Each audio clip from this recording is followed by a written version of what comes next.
por el tubo colector, para de ahí sería para las vías urinarias, entra al espacio vascular gracias a la hormona antidiurética. Y a ver, doctorita, dime, ¿dónde se produce la hormona antidiurética? ¿Qué parte, qué órgano? ¿Sabes pensando? Ahí te voy a mandar así. Es el repaso que yo mucho el otro día. ¿En dónde? Hipófisis, hipófisis. ¿En el hipófisis? No, En el hipotálamo. hipotálamo. Se elimina a nivel de la hipófisis, o sea, porque es un axón largo, una neurona.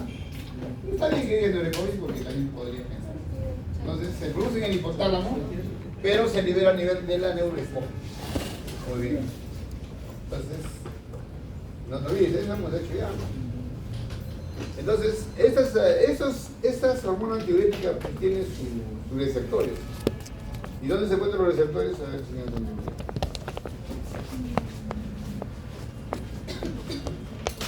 No. ¿Dónde se encuentran los receptores? De la hormona antidiurética. Por sentido común, no por lógica. ¿Dónde están los receptores? ¿Dónde están los receptores? Puro contorneo cristal. Ah, de que está aquí. Riñón. ¿Dónde están los receptores? No, ¿cómo me lo puse en hipotálamo y va a ser el receptor? Es imposible. Claro, tiene que ser donde va a actuar, pues. Tú contorneado. Mejor dicho, cristal, no. En el tubo colector. Voy a hablar por ahí. En el tubo colector. En la parte final ya. En el desagüe ya. Entonces, ahí se encuentran sus receptores de esta hormona. Eso tiene que aprender, es sencillo. Pero tiene que repasarlo y repasarlo. ¿Ya? Entonces vamos a hablar de un término que se llama la osmolaridad. Hemos dicho que el hipotálamo es un tejido nervioso, sabemos todos, y también es endocrino. Pero la parte nerviosa va a captar lo que se llama la osmolaridad. A ver, una idea, ¿qué idea tiene de osmolaridad, doctor? Lo único, doctor, porque no se lo conoce usted. Ya, Marcelo, ya, Marcelo, ya, Marcelo. Contigo, doctor. Y además poner la cantidad de soluto o concentración, ¿no?, de solutos en una solución, ¿no?, que está en la sangre. Se llaman osmolitos. Claro, los que son solutos, pero ya conocen con nombre de osmolitos. Puede ser la glucosa, puede ser el sodio, de repente la urea, y así muchos componentes que tienen la capacidad de atraer agua. Toda la urea también, todos ellos conforman lo que se llaman los osmolitos. Y ese fenómeno de atraer agua dentro del vaso sanguíneo, de la sangre, se llama osmolaridad. Y como he dicho, es algo que tiene como concentración. O está muy diluido, o está muy concentrado, o está muy hiperosmolar, bien concentrado, o está hiperosmolar. Normalmente la osmolaridad sanguínea es de 200 a 295. Hay un ranguito ahí. Pero más allá de los 295, los 300, 320, etc., están tremendamente muy hiperosmolar, muy concentrados, muy hiposmolar. Entonces, ¿se acuerdan de la homeostasis? Siempre van a hablar de la homeostasis. Entonces, pues es el equilibrio, ¿no? Es el estado de equilibrio de un sistema, ¿no? Como quiera. En este caso, va a haber un equilibrio. O sea, los valores normales de la osmolaridad van a ser de 285 a 295, pero este rango de osmolaridad va a deberse gracias al trabajo de muchos, y sobre todo del hipotálamo, que va a censar. O sea, el hipotálamo es un órgano nervioso que va a censar, va a captar, va a censar, o sea, va a detectar, ¿no?, la osmolaridad. Y cuando hay mucha osmolaridad, estará muy concentrado. ¿Dará mucha sed o poca sed?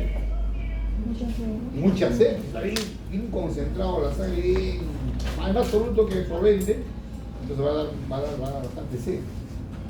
Y cuando está muy diluido, no va a haber sed, ¿no? No va a haber sed. Entonces el hipotálamo va a censar cuando la sangre está pasando por la cabeza, por así se llama, por la cabeza la sangre. Entonces, el hipotálamo va a censar cómo está la osmolaridad, cómo está la concentración de la sangre. Está muy espeso, muy aguado, por decirlo. Si está muy espeso, va a producir, necesita más agua, ¿cierto? Pues va a producir una hormona antidiurética, produce su hormona antidiurética y por la sangre va a ir esa hormona antidiurética y va a llegar al tubo colector y va a captar agua pura, que como tomando, agua pura, agua limpia, agua cristalina, sin nada de sol, sin nada. ¿Para qué? Para que diluya pues al medio interno, a la sangre del medio interno. Es el trabajo del hipotálamo. Entonces se juega con la osmolaridad. Por acá arriba capta la osmolaridad, está muy bajo o muy alto, y de acuerdo a eso, si está muy alto y la osmolaridad muy espeso, para que entiendan, para que tengan una idea, muy espeso, ¿no? Entonces va a producir hormona antidiurética para recuperar el agua pura. Porque si recupera agua con sodio, la misma cosa, tiene que recuperar agua pura. Y eso agua pura lo va a recuperar a través de los poros, de las aquaporinas. ¿Dónde se encuentran las aquaporinas, doctora?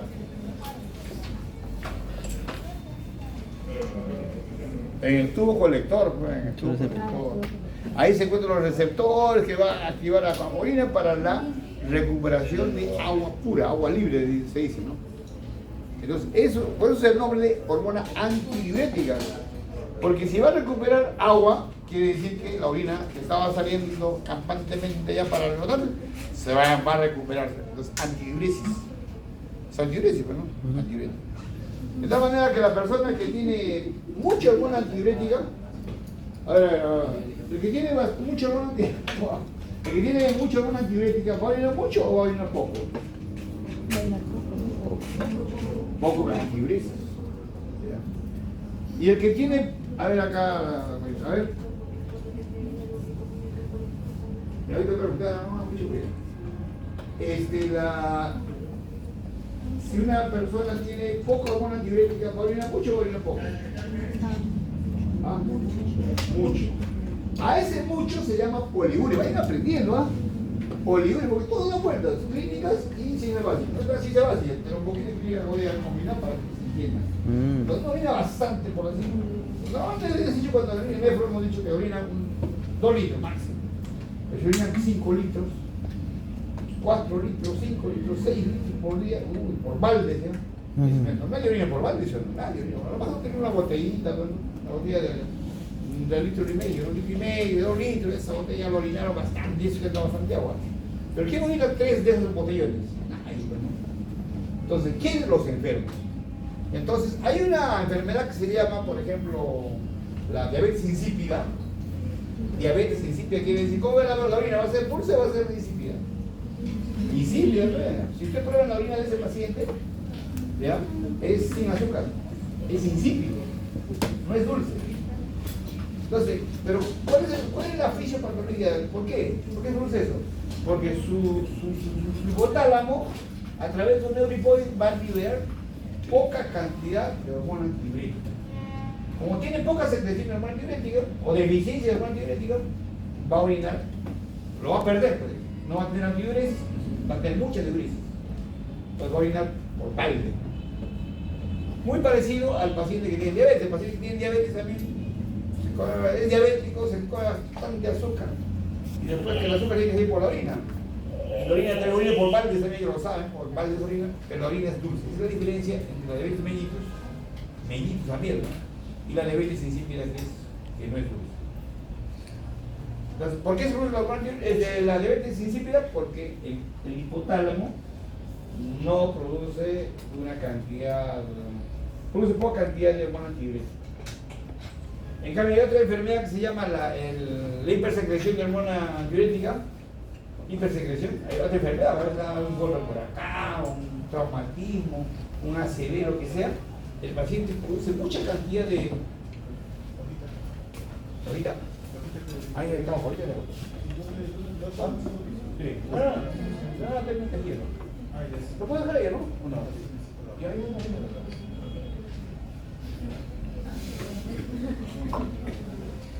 la diabetes insípida,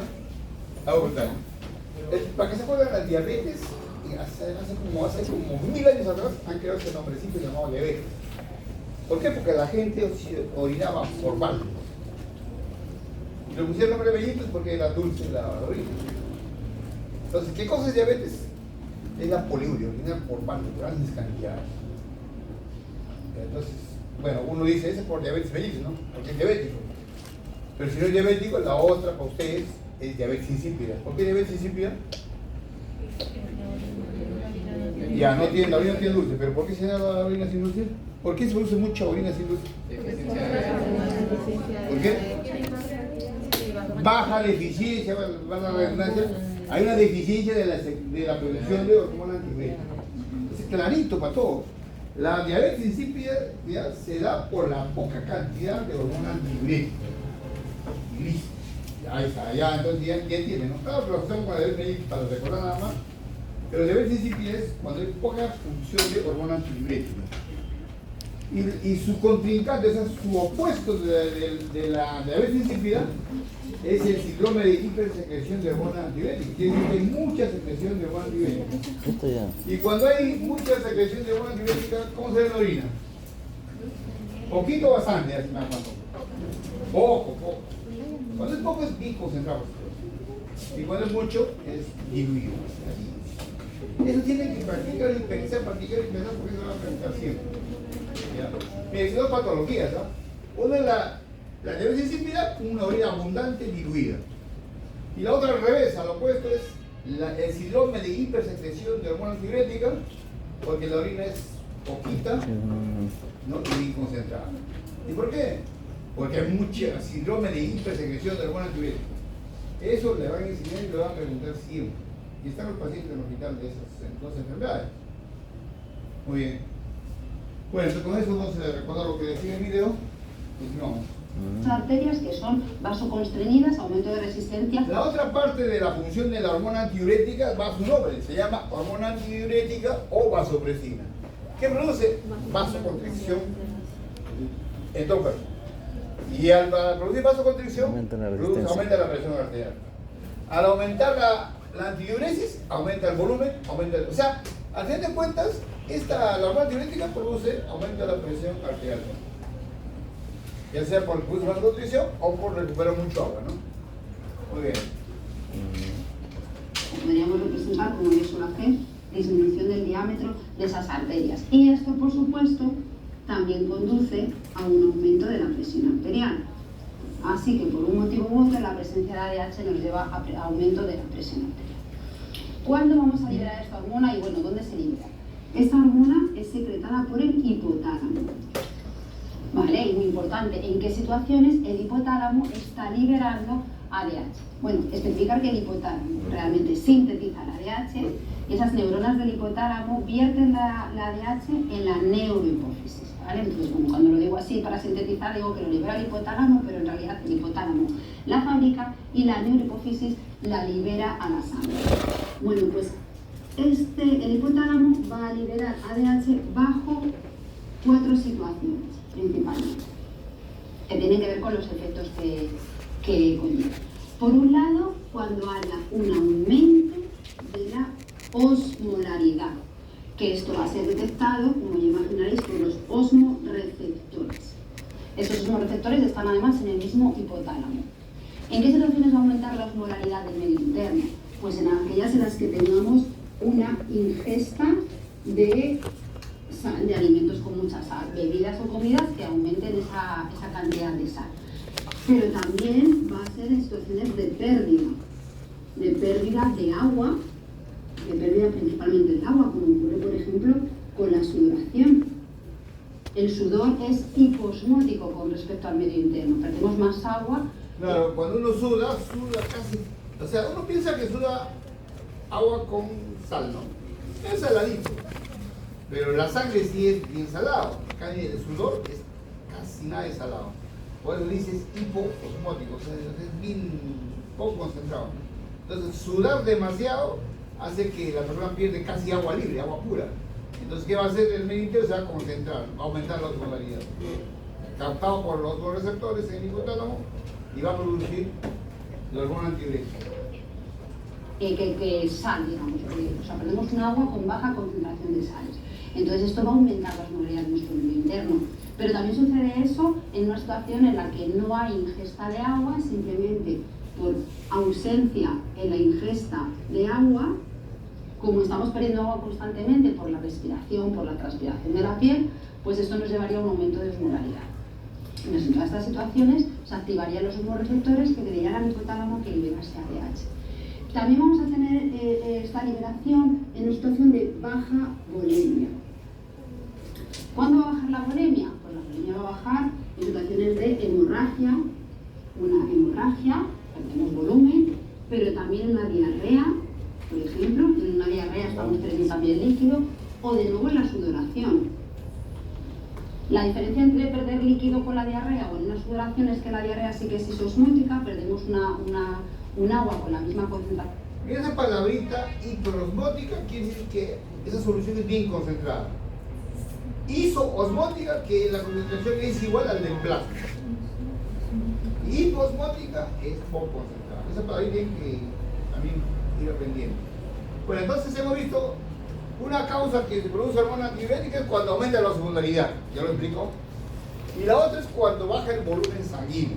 El volumen sanguíneo puede bajar por una hemorragia, una hemorragia, baja el volumen sanguíneo y el hipotálamo va a producir hormona antidiurética para recuperar agua, aunque nuestra sangre está media aguada, como media diluida.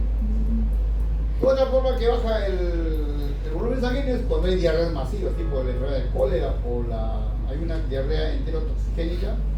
A veces es verdad, a veces no hay cólera, pero van por el mercado, por Lima, pasear en febrero, en pleno calor, comen algo, un chupete así, un ceviche, baratos, y le da una diarrea más, pura agua, orina, tipo del cólera, y se deshidratan, pues, entonces van a estimular al hipotálamo para que produzca la hormona antidiurética para que no respiren el agua por la orina, pues, lo va a recuperar. ¿Para qué? Para mejorar la presión arterial, ¿no? Y vómitos, sudoraciones masivas también puede ser como algún causante de baja volemia. El medio interno, que la sangre, y en el sudor no. Pero en este caso no nos importa porque son los receptores de estiramiento de la osmolaridad, y aquí son receptores de estiramiento que están colocados en el corazón, los que van a detectar esa bajada de la volemia y por tanto van a hacer que el hipotálamo de nuevo libere ADH. La conexión, en este caso, entre los receptores de estiramiento y el hipotálamo es a través de neuronas sensitivas. En este caso era por interneuronas porque las células receptoras están en el mismo lugar donde se va a producir esta hormona. Otra situación en la que vamos a liberar ADH, pues viendo el resultado final, cuando tenemos ADH será cuando tengamos una baja presión arterial. Si baja la presión arterial, ¿y cuándo va a suceder esto? Pues de nuevo cuando tengamos bajadas de la volemia. Cualquiera de las cosas que nos baja la volemia nos lleva a que baje la presión arterial. Pues recordar que una de las variables principales que regula la presión arterial es eso, es volumen de sangre, volemia. La otra sería resistencia de las arterias. Y la tercera sería el estado del corazón, ¿no? Función cardíaca. Entonces, si falla la función cardíaca, si tenemos una dilatación, voy a poner aquí, disminución en la función del corazón. Si tenemos una vasodilatación, por lo que sea, o si tenemos una bajada de volemia, por ejemplo, en esas situaciones nos cae la presión arterial, en este caso se van a activar los vasoreceptores y estos, a través de neuronas sensitivas, de nuevo, mandan la señal al hipotálamo que va a generar y liberar esa vasopresina o ADH. Entonces, veis que es fácil, si entendemos la función de la ADH, aumento de volemia, de presión arterial y bajada de la osmolaridad, podemos deducir que 3 variables están modificadas y nos van a conducir a la liberación de esta hormona. La cuarta situación sería en presencia de angiotensina 2. La angiotensina 2 es una hormona que vamos a estudiar ahora en detalle en otro vídeo con otro esquema, que está presente siempre que se haya liberado renina al medio. Y la renina es liberada por el riñón en cualquier situación en la que se disminuye la filtración renal, que suele ser también bajada de volemia, bajada de la presión arterial, por ejemplo. Entonces, en esas situaciones se va a liberar renina, vamos a producir una angiotensina 2 que tiene muchas funciones y una de ellas es liberar ADH en el hipotálamo. En estas situaciones, en el hipotálamo, además de liberarse esta hormona, va a suceder otra cosa, y es que se va a activar el centro de la sed. Se va a despertar ese deseo de beber agua, Y si esto se cumple, nos llevaría al aumento de la bulimia y por tanto al aumento de la presión arterial, revirtiendo por tanto los efectos que lo habían provocado. Añadir a este esquema, para completarlo, situaciones en las que no hay una correcta síntesis o liberación de ADH, que podrían ser dos. Esto va a ser inhibido, o sea, vamos a inhibir la liberación del ADH cuando ingerimos alcohol o en una patología que es la diabetes insípida. El alcohol va a inhibir la liberación de ADH, la diabetes insípida es ausencia directamente de ADH. En ambas situaciones. Muy bien, entonces ya está ahí claro, ¿no? En una enfermedad que se llama diabetes insípida hay poca producción de hormona antidiurética, por lo tanto, el paciente va a tener baja concentración. Poluble, va a orinar bastante. Y lo otro es el alcohol. ¿Quién no sabe? No, ustedes habrán visto, si no han tomado, han visto a los que toman, van al baño y orinan carras, orinan bastante, le dan poliuria, pero por el alcohol. ¿Por qué? Porque a nivel hipotalámico va a producir una poca producción de hormona antidiurética. Entonces todo tiene su implicación. Muy bien, vamos a pasar las diapositivas. El video lo terminan de ver en su casa la próxima vez. ¿Por qué? Claro. Bien, dentro del temario vamos a ver lo que es el gigantismo, el anemia y acromegalia. Todo por alteración en la producción de la hormona de crecimiento. En la otra partecita, la hormona antidiurética te va a repetir igual tu video. Muy bien. Entonces, en este cuadrito es para ver lo que es. Acá tenemos al hipotálamo. Y el hipotálamo va a producir la hormona liberadora de la somatotropina. Pues esta hormona liberadora, LH, llega al somatotropo de la hipófisis anterior, bueno, tiene que ser anterior, y va a producir la hormona de crecimiento. La hormona de crecimiento, como siempre, va a ser su feedback ahí, ¿no? Pero mira, acá no es un feedback positivo. Bueno, la hormona de crecimiento va a estar donde? En la somatotropina, va a ir al hígado, va a ir al hígado, y el hígado va a producir la somatomedina, y la somatomedina va, ahí como están los dientitos, van a ir a los cartílagos metafisiarios. Ese cartílago metafisiario o cartílago de crecimiento está despierto, activo desde que uno nace hasta que tenga 18, 19, 20 años. Ya 18 ya por el efectivo, 18. Ya después de ella se cierra la cartílago metafisiario o cartílago de crecimiento y ya no va a crecer. Entonces el gigantismo va a ser un efecto de la acción en la hormona de crecimiento, no, la acción de la hormona de crecimiento en esos cartílagos de crecimiento, o sea, en la etapa de crecimiento, o de hasta los 18 años. Pero más allá de eso ya no va a haber gigantismo. Va a haber otra patología, ¿cómo se llama eso? Acromegalia. Entonces el gigantismo va a ser como ustedes, de otra forma va a ser alto. En cambio el acromegalio va a ser un deforme prácticamente, va a haber las dos. Muy bien. Y aquí estamos con el gigantismo, ¿ves? En ocasión de las células de la glándula hipofisiaria van a producir hormona de crecimiento en forma hiperactiva y a veces llegan a originarse tumores, ¿verdad? Pues hay tumores hipofisiarios en el somatotrofo, se va a multiplicar las células y va a convertir en un tumor hipofisiario.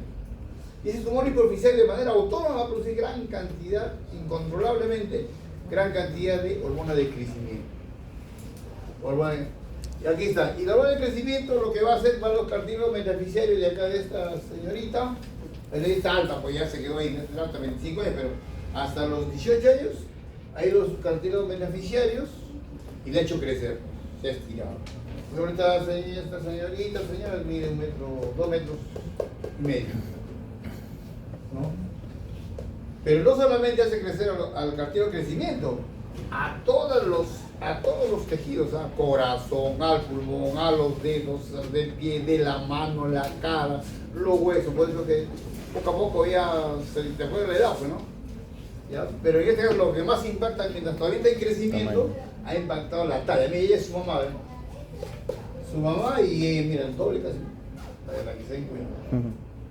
Entonces, Eso es por efecto, por la hiperproducción de hormona de crecimiento, por un tumor beneficiario productor de somatotropina o la hormona de crecimiento. La hormona de crecimiento va a ir al hígado y el hígado va a producir una hormona que se llama somatomedina. A ver si me han captado. A ver, doctor, dime, ¿dónde se produce la hormona de crecimiento? ¿En el hipotálamo? Somatotropos. Ya pasa, el hipotálamo se ve. Somatotropos. Son células. Pero ahí está, entonces, no estaba.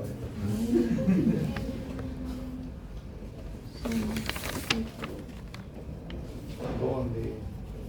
Ahí por acá. ¿Dónde se produce la hormona de crecimiento? ¿En qué órgano? ¿En qué glándula?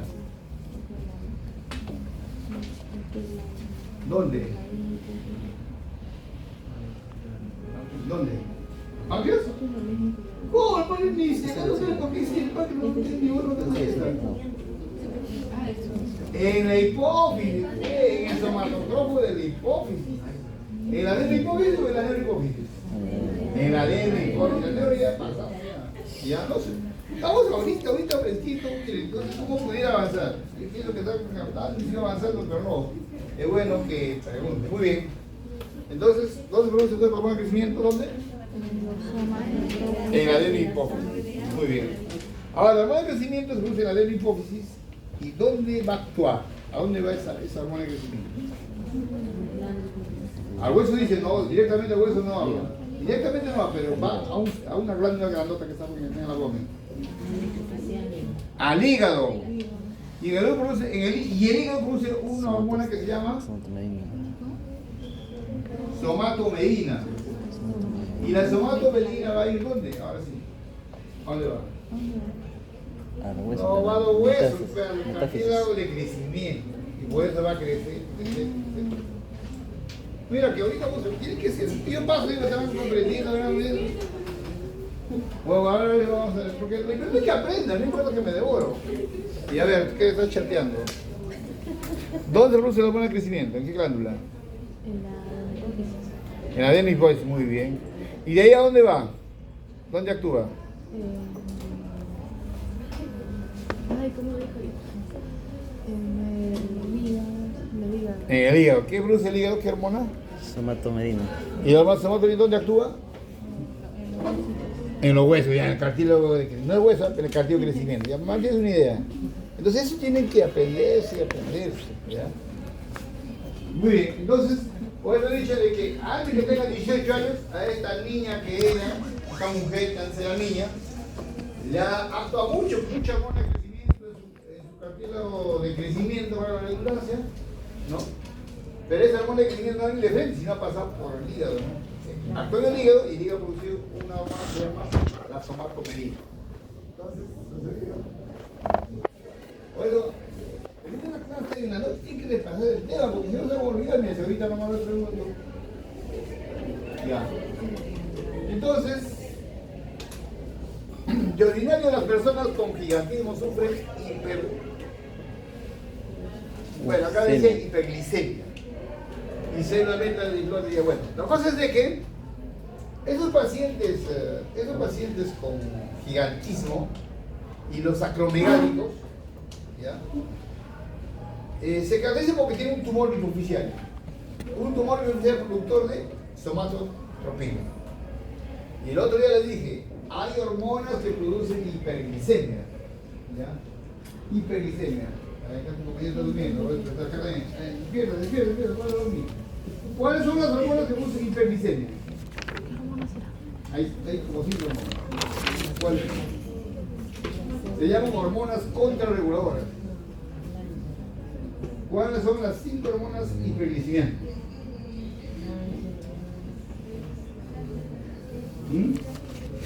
No, nada de la diabetes que ya pasamos, no hablan nada de la diabetes. Ya hablo de la diabetes para comparar, diabetes insípida y la diabetes mellitus. La hormona de crecimiento es una hormona, la hormona de crecimiento es una hormona hiperglicemiante. El glucagón, el cortisol, la adrenalina, la noradrenalina son hormonas hiperglicemiantes que se activan en un momento de estrés. Entonces, estos pacientes, esta paciente gigante y este paciente que lo veo más que gigante, lo veo ya deforme, ¿no? ¿Sí o no? Este ya es deforme, mira. Este parece acromegálico, mejor poner acromegálico. Esta gigante, me refiero a esta señal de aquí, del rosado, este es acromegálico y este acromegálico, esos dos, tanto el altaza y esta deforme, ya tienen un tumor en la hipófisis. ¿Qué hormona produce ese tumor? Claro, pero no hay crecimiento, por eso que ha crecido el altaza, pero ahora como él tiene más de 18 años, y hay el único que crece a lo ancho nomás. Y ese crecer a lo ancho se llama acromegalia, ¿no? Acromegalia. Es decir, donde se separan los dientes, la cara está grande, el prognatismo de la quijada o en la mandíbula se sobresale así. Las manos son tremendas, los pies en vez de calzar por 40, 42, calzan con 44, 45. Se rompen los zapatos, todo eso. Entonces es la acromegalia, ¿no? Esos dos tienen en común algo y tienen un tumor hipofisiario productor de hormona de crecimiento.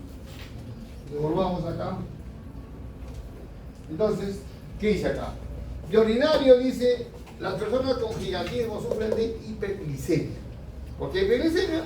Porque tienen desarrollado el somatotropo y produce gran cantidad de somatotropinas que tienen un efecto hiperglicémico.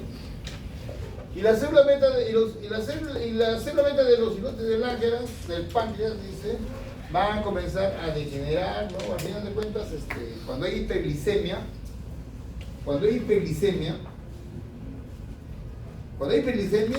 el páncreas reacciona produciendo insulina. Ese es su trabajo. O sea, la hiperglicemia te estimula para la producción de insulina.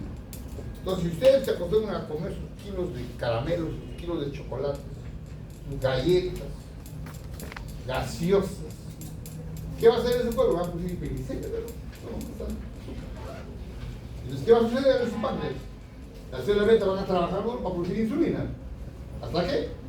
Hasta que se mueren. Cuando muere el 50% de la célula beta, la glucosa en sangre se va a quedar como diabetes. Entonces, el gigantismo y sobre todo la acromegalia producen diabetes. Producen diabetes. En algún momento quedan diabetes. Esto está descentrado. Entonces, ¿por qué? Porque he dicho de que la hormona de crecimiento, como es un tumor, produce gran cantidad de hormona de crecimiento, va a producir gran cantidad de hiperglicemia y esa hiperglicemia va a estimular a las células beta que trabajan duro, hasta que mueren la célula beta. En algún momento dado va a producir la famosa diabetes, porque ya no va a haber insulina. Muy bien. Mira acá las características, ¿no? Los huesos largos. Porque cuando yo he dicho acá nada más del crecimiento, me he referido acá del radio, al cúbito. Pero también los huesos de las falanges también son huesos largos. Y como no convergen, van creciendo. Pase. ¿Ya? Entonces. Profesor, disculpe que me interrumpa con esto. Chicos, ¿alguien tendrá bata talla L? ¿Ah? Ya, ya. No voy a empezar a hacer carritos de la dirección, buscando barras. ¿Ya? Mire, entonces tiene gran crecimiento de las manos. En su casa. Rasgos faciales acentuados, la cara todo acentuada, ¿no? Esto es acromegalia, Mira acá, en la nariz todo mayor pinocho, grande, ¿no? Acá, el engrosamiento y el edema de los párpados. Todos estos son rasgos de acromegalia. Estas fotos de acá son de acromegalia, porque el gigante es como ella. El gigante es como ella, ¿sí? 19 años, bueno, 20 años. Tranquilamente, pero si ya tuviera ya sus 25, 30 años, ya se vuelve así. Y peor así. Bueno, lo opuesto del gigantismo es el enanismo. Ellos son un enano, de 50 centímetros, así. En la cual es un hombre, como dice, un hombrecito. Claro, ¿no? Un hombrecito. Igualito, ¿verdad? Camisa, con su ternito, todo. No. Completo, ¿no? Ya es un cara de viejo, pero en realidad es chiquito. ¿Y por qué se da ese caso? Por deficiencia de la hormona de crecimiento. Y eso se llama lo que es el enanismo, digamos, por deficiencia, el hipo hipoficial, bien proporcional. Hipopituitarismo. Muy bien. Estos son personajes del circo. Ahí, entonces, esto pues es una resonancia, es una imagen, ¿no? De un paciente porque tiene alguna lesión acá en la hipófisis. Tiene una lesión en la hipófisis que no ha permitido producir hormona de crecimiento, ¿no? Ahí está la resonancia. Se llama Cortando muy anémica, ¿no? Y le ha dado un enanismo especial. Entonces, tú le tomas una resonancia y hay pues una lesión ahí, ¿no? Está bien reducido, hay algún signo que te está diciendo que no hay, la glándula está prácticamente ausente, disminuida, ¿no? Y la acromegalia se va a dar cuando la hipersecreción de hormona de crecimiento se va a dar después que se cierra el cartílago metafisial. Es una pregunta que saben, ¿eh? Después que se cierra el cartílago metafisiario, ahí da la acromegalia. ¿Cuál es la característica de acromegalia? Pues la acromegalia es que tengan todos los órganos crecidos. Los zapatos, como digo, talla 44, anchos, se rompen los zapatos, las manos bien anchas, la lengua.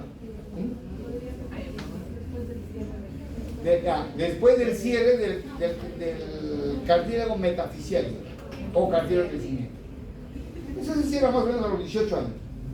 Entonces, si por ejemplo tú dices, yo quiero que mi hijito crezca, estás ahorrando plata, y se le pasó la edad, le aplican los 20 y ya no va a ser, no va a crecer nada, ya. Lo único que va a ser acromegalia, aunque se inyecta hormona. Bueno, ¿cuáles son las características de la acromegalia? ¿Ya? Uno es de que todos los órganos son anchos, los dedos bien anchos, largos ya no, anchos, los zapatos, los dedos del pie anchos, los zapatos casi rotos porque los pies están anchos. Parece como una señora un día me dijo, pues parece pato ese paciente, parece pato porque sus pies grandes, parece pato, ¿verdad? Y la cara ancha, los dientes se separan, ¿ya? En la mandíbula se llama prognatismo, sale hacia adelante. El cuero cabelludo, crece más. El cráneo no crece, pero crece el cuero cabelludo. Y parece surcos en el cuero cabelludo. Estos pacientes cuando caminan se chocan. ¿Por qué? Porque estos pacientes tienen un tumor en la glándula hipófisis. Y la glándula hipófisis está pues en la silla turca, ¿no? La bolsa senoide. Sí. Y el quiasma óptico está a sus costaditos, pero sus vecinos. Entonces, cuando crece este tumor, me malogra a la vía óptica. Entonces, el paciente se choca con la semana, se choca con todo el mundo. No es que, pareciera que no se aprovecha, no mira al costado. O sea, el campo visual disminuye. ¿Se acuerdan del campo visual cuando uno hace el examen neurológico en el PAR 2? Sí. ¿No? Donde uno le hace así, mira así, campo visual, para arriba, abajo. Pero estos pacientes ya cogen acá ya no mira ya. Ya no mira ya, el campo visual bien reducido. Por lo tanto, el paciente cuando camina se choca con la gente, con las cosas.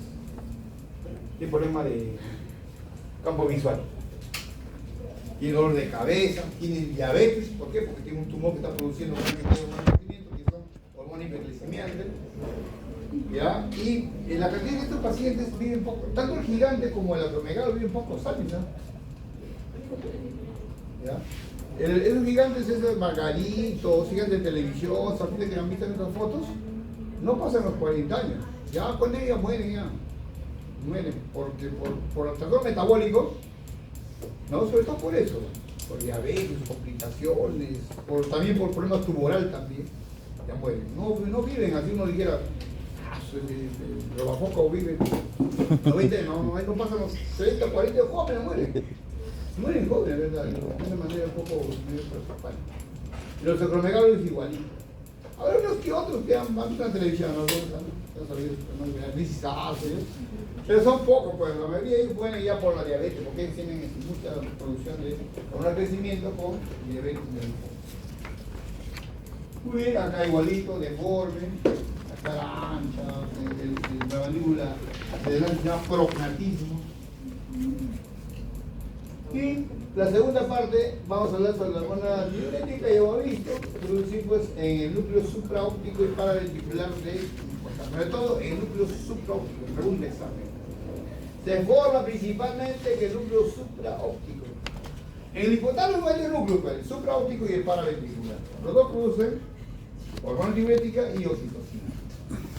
Pero el supraóptico, aquí está bien claro, con subrayalo, es el que más produce hormona antidiurética, ¿no? Hormona antidiurética. Y de ahí viajamos a través de los axones para liberar el ganeo de hipófisis y luego esto va a actuar a nivel tubo colector de los nefrones para producir la absorción de agua libre, agua pura. Agua pura. Dice acá, dice, la deficiencia de hormona antidiurética ocasiona pues la producción de grandes volúmenes, claro, poliuria, por ejemplo. Una poliuria que se llama diabetes insípida, ¿no? Diabetes insípida, ¿eh? Y como pierde bastante orina, bastante agua al cuerpo, va a tener algo con un síntoma compensador que se llama la polidipsia. Polidipsia quiere decir de mucha sed. Hay poliuria y hay polidipsia. Estos síntomas son diagnósticos de la famosa diabetes insípida. La diabetes insípida tiene pues, numerosas causas, dentro de ellos, vamos a ver, bueno, tiene dos causas. Uno que puede ser una tumoración, golpe, algo en el encéfalo, o también puede ser unos daños también en el nefrón. Entonces, cuando se da el daño acá arriba, ya no hay hormona antidiurética. Nada, pero el daño está por puñete, traumatismos, ACVs, hemorragias, tumores, producen poca producción de hormona antidiurética. O también de repente produce una buena cantidad de antidiurética, pero el riñón también tiene sus enfermedades. O sea, los tubos colectores están inflamados, ¿sí? Hay abundante hormona antidiurética, pero no hay receptores. Al final de cuentas, por esas dos causas se da la diabetes insípida. Muy bien, y porque ahí pueden ser los riñones. Las mutaciones del gen, bueno, yo soy otro tema ya. O sea, a veces hay problemas genéticos, así, ¿no?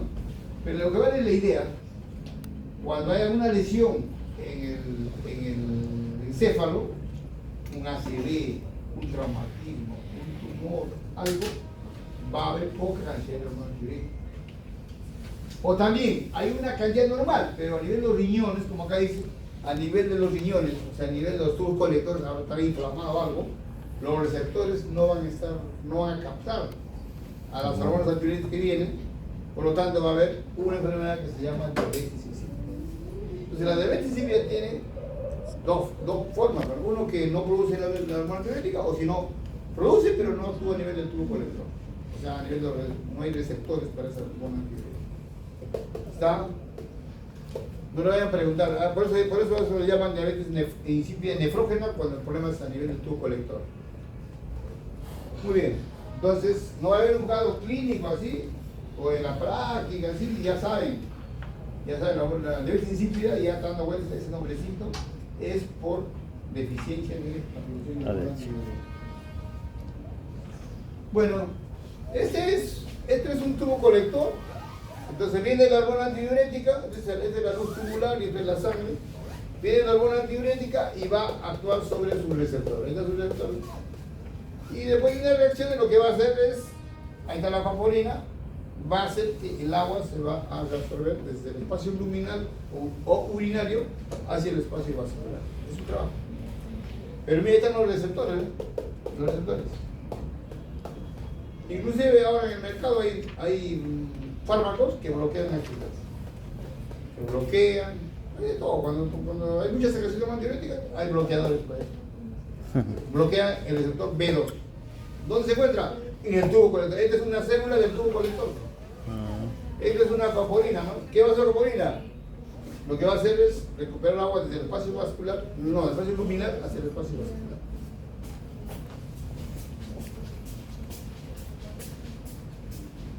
Entonces, acá vamos.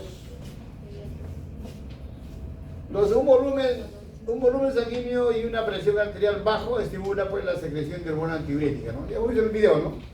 La alta osmolaridad, la caída del volumen sanguíneo, la caída de la presión arterial, va a estimular en el hipotálamo para la producción de hormona antidiurética y recuperar la presión arterial, recuperar la volemia. La hormona antidiurética aumenta la resolución del agua, hemos dicho ¿dónde? ¿Dónde? A nivel del tubo colector. Tubo colector. ¿Sí?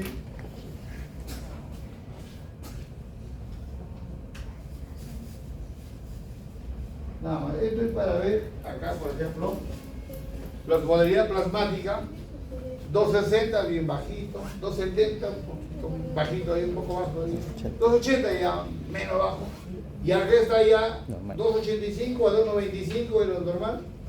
Entonces, la osmolaridad está cuando está baja o la hipovolemia, lo que va a hacer es aumentar la producción de hormona antidiurética, acá. ¿Ven? Se va a ver una relación entre la osmolaridad y la producción de hormona antidiurética. Acá es hipervolémico, hay poca cantidad de hormona antidiurética, hipovolémico, mayor cantidad de hormona antidiurética. Se va a jugar con la volemia y con la osmolaridad. En este caso, la osmolaridad y la volemia. No se olviden, el estímulo importante para la producción de hormona antidiurética es la osmolaridad. Pregúntense. Cuando está bien espeso, yo digo, para que aprendan los pacientes entienden. Cuando la sangre bien espeso, bien hiperconcentrada o bien hiperosmolar, entonces va a haber producción de hormona antidiurética para que lo diluya la sangre. Y cuando está la sangre muy aguada, va a haber un freno en la producción de hormona antidiurética. Otro factor estimulante de la producción de hormona antidiurética, la volemia. Cuando está hipovolémico, o sea, cuando hay sangrado, bajo volumen sanguíneo, va a haber también producción de hormona antidiurética. ¿Para qué? Para recuperar volumen sanguíneo. Listo, entonces, ahí está. Eso, repaso. Y hemos terminado muy rápido, ¿no? Muy bien, ¿preguntas? Para que pregunten tienen que venir leyendo. Ya las veces están colgados, ahora sí están todos. Vengan leyendo ahí en la plataforma, hay PPTs y aparte hay algunos PDFs que te explican la bibliografía. Pueden venir leyendo. También pueden ver el video también está colgado. Pueden ver el video por YouTube y ya tienen una idea. Bueno chicos, ya lo complementaremos con las prácticas y no se olviden, repasen, clase hecha, clase aprendida. Lo que no es fácil, no hay por qué complicarse. Listo, pueden descansar.